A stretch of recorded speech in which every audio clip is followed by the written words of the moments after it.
Ara, usa ka kubuta. Layo ang ilang gibiyahe mga ma'am sir. Ara, sila kuya.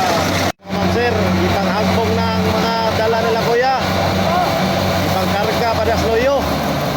Ubay-ubay. Kay long distance ang biyahe ano mga ma'am sir. Layo ang dagan.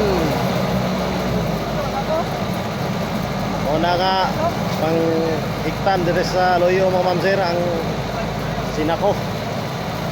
Pangbunot lang kuya, ubay-ubay nagtapok mga ma'am sir. Ara, lagpo pa si kuya. Naaras kuya mga ma'am sir. Kita kay si kuya. Nakuha si kuya. Kuha kayo. Nagtapok ng mga sinako mga ma'am sir.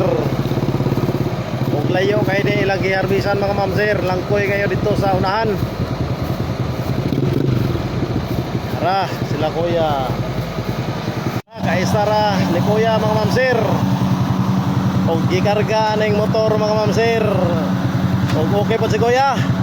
Mo na rider diri sa okay mga ma'am sir. Sila kuya. Okay na sila kuya, mo ite karga.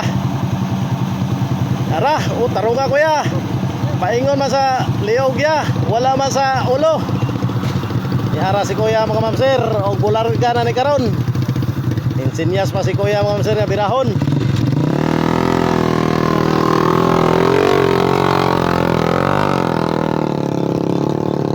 Kining isa, kininamon ang kargahan mga ma'am sir. Mao ni trabaho sa bukid mga ma'am sir.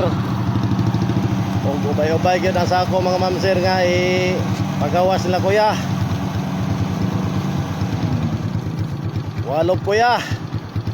Ang lakas mo kuya. Og niya pa isa. Kini si kuya ganina ma'am sir. Medyo na lagpot ni mga ma'am sir pero okay ra. Mo po daw sa si kuya mga ma'am sir. Nakikatawa si